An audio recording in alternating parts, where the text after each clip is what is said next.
Welcome to PA Voter Information Network. Hi and welcome to another episode of Delaware County Political News. I am your host, Larry DeMarco, and today we are here with Abby Hoffsommer. She is the co-chair of the Society for Suicide Prevention. Abby, thank you for being a guest. Thank you so much for having me, Larry. We are here on the tail end of the Suicide Prevention Week, and I appreciate you coming here to represent the Society during this month of recognition. Thank you. I'm really excited to be here. It's a great opportunity to get out information and make connections. Absolutely. And Abby, what got you involved in the cause? Well, I was friends with Rob Yanezzi on Facebook. He's involved in local political stuff. And he said, I'm starting a suicide prevention group here in Eddystone. And he had been approached by a survivor of suicide. Her brother completed suicide only a few months earlier. And is this Chrissy? Kimmy, excuse me. That's right. Kimmy and Rob both were here earlier. Yes. They were guests previously, and thank you for joining too. So go ahead. So together they decided to meet at the Stargate Diner, try to get this started, and I came, and it was really exciting and at the same time heartbreaking that there are so many people who feel the lack of support as survivors, and for people who are in need and in crisis. So tell us about your professional background and what you bring to the table. Absolutely. Before I go into that, the companies and schools that I name, I am not here representing them. Everything I say today, they're my own opinions. So, sure. Very good. Moving forward. Yes. So I began as a direct care aide where I worked with adults with autism, doing activities of daily life. And then I started grad school for clinical psychology at Chestnut Hill College in their master's program. And I'm working as an intern therapist at Marikey. So I work as a career specialist at CareLink Career Services in Lansdowne. So how are professionals who engage in suicide prevention trained? Ideally, at this point in the field, the practice that is most taught and trained with is QPR. In psychology, we love our acronyms. Sure. QPR is short for question, persuade, and refer. I'm not going to go into too much detail, but it's really to encourage a person. If you think someone you know or love is in crisis, who you're afraid that are showing signs of suicidality, it helps you recognize, it trains people, anybody, how to identify signs of being suicidal, how to address it with the person they're concerned about, and what the next step is. And I think that information is really empowering for people because so often, and even when I began in the field, I was so overwhelmed and felt helpless and unsure about what to do. But QPR really gives you the tools to figure out what to do, how to do it, and how to help the person you love. So it's question, which I imagine another important part about that is to, after you question, to listen. Absolutely. So first, a big misunderstanding about people who are suicidal is that if you bring it up, it will encourage them. And that you don't have to do the QPR training. You don't have to worry about, you are not going to make someone think to kill themselves if you ask them if they want to kill themselves. And it goes against the grain. It's so scary to even ask that, but you need to. That's the first thing you need to know. So yes, the first thing you do is ask and listen, and also not try to tell them what to do. Just listen. Here, they need to talk about what they're feeling, what they're afraid of, what's overwhelming them. So, and QPR goes into that a bit. All right, and maybe we're, maybe we're putting the cart before the horse a little bit. Who are we questioning, and how do you know someone's at risk? Well, there are some signs. Someone who is withdrawn, showing signs of depression, lack of interest in activities that they had previously been into. Yeah, there's more, but I'd recommend going through QPR training to get the full breadth of the training. The second letter in the acronym, PERSUADE, what does that stand for? That's to encourage the person in crisis to seek help. And then REFER.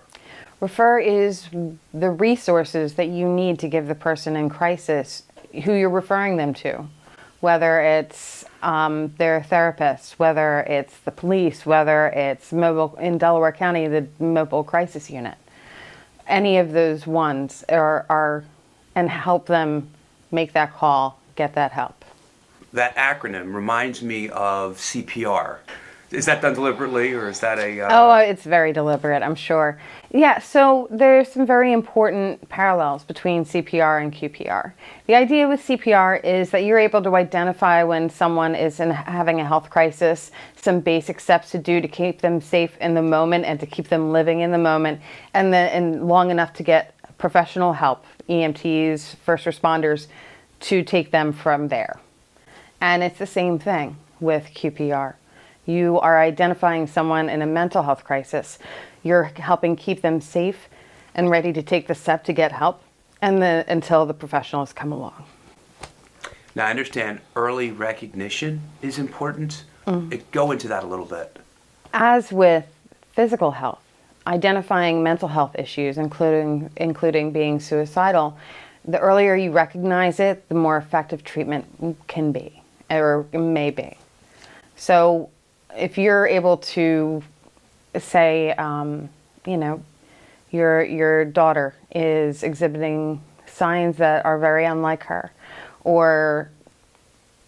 and something's making you uncomfortable, something's kicking off in your gut that something's off, recognizing that it's off and bringing it up to your loved one, letting them talk about it. That is the first step in recovery. And I understand that a lot of this training or recognizing signs, this isn't just for first responders or people on crisis hotlines. This can be for parents, teachers, Boy or Girl Scout leaders. It can be literally anyone. Interestingly, QPR, it's offered by the QPR Institute. So they have training for the general public. It can be the gas station attendant. It can be to, a teacher at school, to whatever. And you can get that training. But then they also have specialized trainings for first responders, for police officers, for teachers, for mental health care workers. All of these different versions of the training is offered, through this organization. And interestingly, here in Delaware County, the Delco Suicide Prevention Task Force actually organizes trainings for professionals in different areas of the field. So who are all the organizations that offer this? Well, like I said, in Delaware County, the Delco Suicide Prevention Task Force, they are the main force of organization and providing this QPR training in the community. So a lot of professions are required to take CPR. Is there any requirement for QPR? That would be up to the organization. I am not aware of it being required. I know that it was at my internship, it was made available as a training. Where, internship with? At Meraki. Okay. And it was very valuable, and it was a great opportunity to see it. I'd heard about it, so I was a bit of a dork and excited to get the training. That was provided through the Delco Suicide Prevention Task Force. And they offer it in schools, in whatever, if you reach out to them, they work to provide this training. So is this being made more widely available, and are any organizations starting to require this? Not that I'm aware of.